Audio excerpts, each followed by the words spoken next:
ये आकाशवाणी गोरखपुर है। अब आप सोनी निगम से क्षेत्रीय समाचार सुनिए। प्रदेश में नगरीय निकाय चुनाव में अन्य पिछड़ा वर्ग के आरक्षण से जुड़े मामले की सुनवाई इलाहाबाद उच्च न्यायालय की लखनऊ पीठ में आज भी जारी रही। याचिकाकर्ताओं की ओर से न्यायालय के समक्ष अपने समर्थन में तर्क प्रस्तुत किए गए। उच्च न्यायालय में मामले की सुनवाई कल भी जारी रहेगी।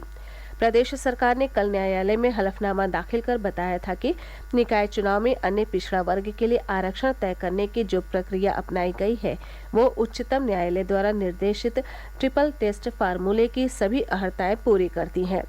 इस बीच निकाय चुनावों की तारीखों की घोषणा पर लगी रोक उच्च न्यायालय के अगले आदेश तक जारी रहेगी। केंद्रीय स्वास्थ्य और परिवार कल्याण मंत्री डॉक्टर मनसुख मांडविया ने देश में कोविड की स्थिति की समीक्षा के लिए नई दिल्ली में आज एक उच्च स्तरीय बैठक की अध्यक्षता की। एक ट्वीट संदेश में श्री मांडविया ने कहा कि कोविड अभी समाप्त नहीं हुआ है।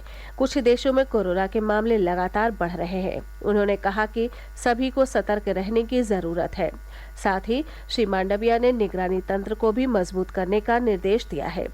चीन, जापान, अमेरिका, कोरिया और ब्राजील में कोविड के मामलों में अचानक आई तेजी को देखते हुए स्वास्थ्य मंत्रालय ने कल राज्यों और केंद्र शासित प्रदेशों से सकारात्मक नमूनों की जीनोम सीक्वेंसिंग को तेज करने को कहा था। वहीं प्रदेश में इस समय कोरोना के 95 सक्रिय मरीज हैं। मुख्यमंत्री योगी आदित्यनाथ जल्द ही इस संबंध में अधिकारियों के साथ बैठक कर कोविड की स्थिति की समीक्षा करेंगे। इस बीच उप मुख्यमंत्री और स्वास्थ्य मंत्री ब्रजेश पाठक ने प्रदेश के सभी जिलों के मुख्य चिकित्साधिकारियों को कोविड से बचाव के समुचित प्रबंध सुनिश्चित करने का निर्देश दिया है। उन्होंने कहा कि विदेश यात्रा से लौटने वाले लोगों की हवाई अड्डों पर स्वास्थ्य जांच कराई जाए। श्री पाठक ने अस्पतालों में कोविड मरीजों के इलाज और दवाओं की व्यवस्था करने का भी निर्देश दिया है। प्रदेश में घने कोहरे का दौर शुरू हो गया है। आज सुबह पूर्वांचल के अधिकांश स्थानों पर घना कोहरा छाया रहा। दिन में भी तापमान में गिरावट से ठंड का असर बढ़ रहा है। कोहरे कारण सड़क और रेल यातायात प्रभावित हुआ है। इस बीच राज्य सड़क परिवहन निगम ने कोहरे के कारण होने वाले सड़क हादसों को रोकने के लिए दृश्यता कम होने की स्थिति में रात 8 बजे से सुबह 8 बजे के बीच बसें संचालित नहीं करने का फैसला किया है। एक रिपोर्ट।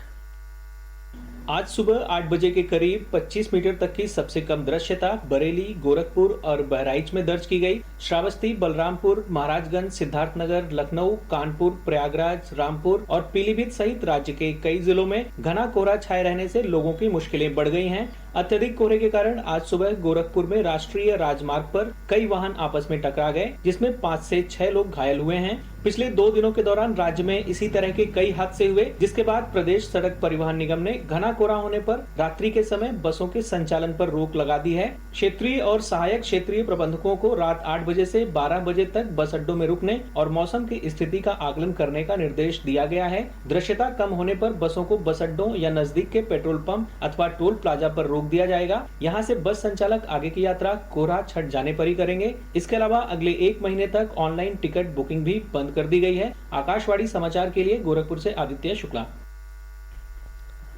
लखनऊ में शीतलहर को देखते हुए जिला प्रशासन ने कक्षा 1 से कक्षा 8 तक के सभी विद्यालयों के समय में परिवर्तन किया है। जिलाधिकारी के आदेश के अनुसार अब सभी विद्यालय 31 जनवरी तक सुबह 10 बजे से दोपहर 3 बजे तक खुलेंगे। केंद्रीय सूचना और प्रसारण मंत्रालय ने यूट्यूब को देश में फर्जी खबरें फैलाने वाले 3 चैनलों आज तक लाइव, न्यूज हेडलाइंस और सरकारी अपडेट्स को अपने प्लेटफॉर्म से हटाने का निर्देश दिया है। सूत्रों के मुताबिक इन चैनलों को पत्र सूचना कार्यालय की फैक्ट चेक इकाई द्वारा फर्जी खबरों को प्रसारित करने वाला घोषित किए जाने के बाद ये कदम उठाया गया है। पत्र सूचना कार्यालय की फैक्ट चेक इकाई ने एक बयान में कहा था कि ये यूट्यूब चैनल प्रधानमंत्री, निर्वाचन आयोग, उच्चतम न्यायालय और देश के प्रधान न्यायाधीश और अन्य सरकारी योजनाओं के बारे में झूठे और सनसनीखेज दावे कर रहे हैं। पिछले 1 वर्ष के दौरान सूचना एवं प्रसारण मंत्रालय ने फर्जी समाचार प्रसारित करने वाले 100 से ज्यादा यूट्यूब चैनलों पर प्रतिबंध लगाया है। समाजवादी पार्टी के विधायक इरफान सोलंकी को कानपुर जिला कारागार से महाराजगंज जिला कारागार में स्थानांतरित किया गया है। श्री सोलंकी से सपा अध्यक्ष अखिलेश यादव ने इस सप्ताह कानपुर जेल में मुलाकात की थी। इसी के साथ ये समाचार बुलेटिन समाप्त हुआ। नमस्कार।